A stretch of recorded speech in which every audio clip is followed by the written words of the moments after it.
Եվ այսպես ուշադրություն, Հայաստանի Հանրապետության վերջին հայտարարությունները միգուցե ազդեցին Հայաստանի և Ամերիկայի հարաբերությունների վրա, և Ադրբեջանը ստացավ իր ռազմական ավիացիայում ամերիկյան ներդրումներ։ Սա չենք ասում, որ այդպես ա եղել, բայց դրանք ենթադրություններ են, որովհետև շատ երկրներ հենց հետևում են, թե դու ինչ արտաքին քաղաքականություն ես վարում։ Մենք ասացինք, որ եղբայր, մենք Իրանի դեմ հարձակում ոչ կարող ենք գործել, դա բնականաբար ասելու բան էլ չի, որովհետև ոնց կարանք մենք Իրանի դեմ հարձակում գործենք որևէ պետության դրդմամբ, եւ հետո որևէ ուրիշ գործողություն, որը Իրանի դեմ ուղղված կլինի, մենք դրա մեջ էլ չենք մտնելու։ Մենք Իրանի հետ ունենք եղբայրական հարաբերություններ, եւ դա անխախտելի է։ Ով ուզում է լինի Հայաստանի իշխանությունը, Իրանը եղբայրական պետություն է։ Դե Ամերիկան Իրանի թշնամին է, Ադրբեջանն էլ երբեք նման հայտարարություններ Իրանի մասին չի անում, եւ Ադրբեջանը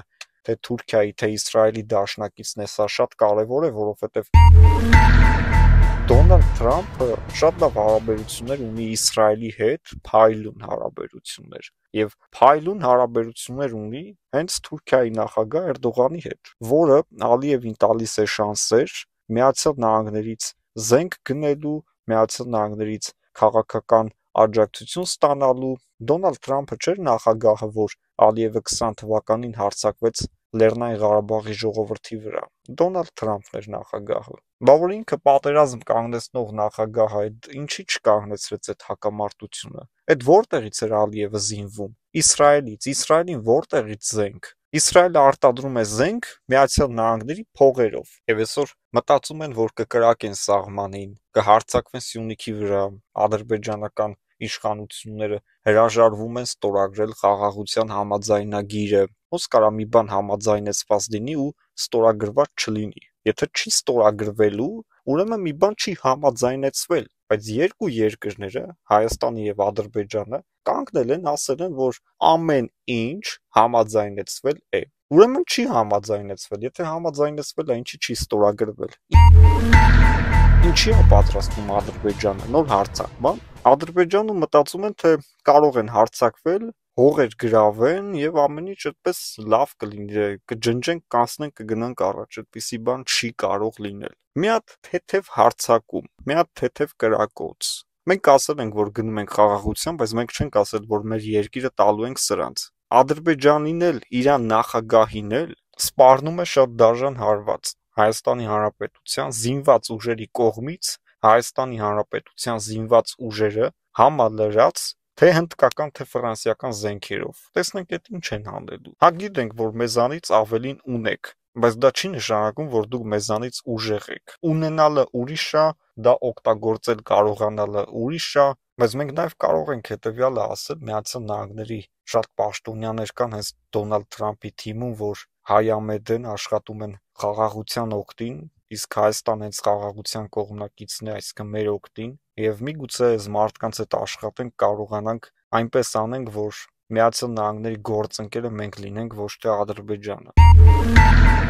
Դե բնականաբար մենք չենք կարող ասենք, որ եկեք մեր գործընկեր եղեք, մենք Իրանի դեմ ձեզ կաջակցենք։ Մենք Իրանի դեմ որևէ մեկին չենք աջակցելու։ Բայց Ադրբեջանը գիտենք, որ կասի հանուն ամերիկյան զենքերի ինքը Իրանի դեմ, Թուրքիայի դեմ, ռուսների դեմ, ում դեմ ասես դուրս կգա։ Մենակ թե Միացյալ Նահանգների հովանոցը լինի իր գլխի վրա, որ ասի, տեսեք, Թրամփի հետ լավ հարաբերություններ ունեմ, նախ իր ռեյտինգը կբարձրանա իր երկրում, եւ հետո, այսպես ասած, ավելի հեղինակություն կդառնա այս տարածաշրջանում։ Իրեն թվում է, որ ինքը հեղինակություն է, բայց ինքը ոչնչություն է այս տարածաշրջանում։ Այս տարածաշրջանը եղել է, կա եւ լինելու է ռուսական ազդեցության գոտի։ Մենք լինելով ռուսներին դեմ մարդ, մենք սա ասում ենք, որ չես կարա փախչես։ Միջև քո տնտեսությունը չուղես դեպի Եվրոպա գոնե 60%-ով, շատ չենք ասում 60%-ով, դու լինելու ես ռուսական ազդեցության գոտի, թե Հայաստան, թե Ադրբեջանը,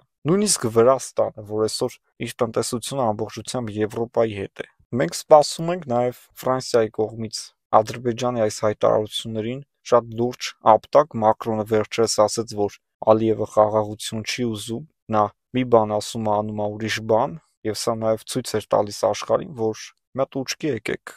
Հերիք է Ադրբեջանի զենք վաճառեք, հերիք է Ադրբեջանին աջակցեք, հերիք է Լեռնային Ղարաբաղ այցելեք տարբեր երկրների պատվիրակություններով ու ղեկավարներով, նշեք 120,000 հայերի դուրս բերում այդ տարածքներից։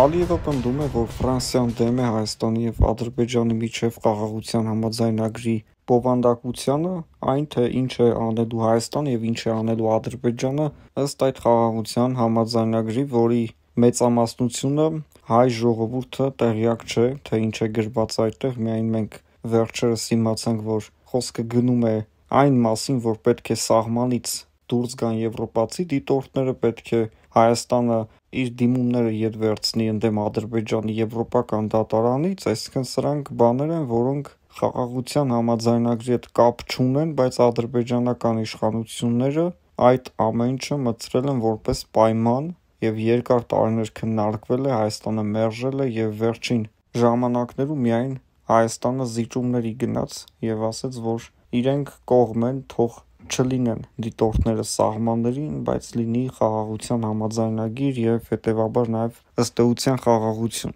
Բայց մենք այդ պայմանագիրը չենք կնքում, օրինակ, ինչ-որ մի ժողովրդավար երկրի հետ։ Խաղաղության պայմանագիրը Հայաստանը կնքում է մի պետության հետ, որը ահաբեկչական պետություն է, իր երկրի ղեկավարը դիկտատուրայի վառ ներկայացուցիչ է, դիկտատոր է, և Հայաստանը որևէ հնարավորություն չունի այդ խաղաղության պայմանագիրը խախտվելու դեպքում Ադրբեջանին ենթարկել պատասխանատվության։ Միակ պատասխանատվությունը կարա լինի այն, որ եթե խախտվի խաղաղության համաձայնագիրը, Հայաստանը իր ռազմական ուժերով փորձի ճնշել Ադրբեջանին, որովհետև միայն ուժի լեզվով են սրանք հասկանում։ Դա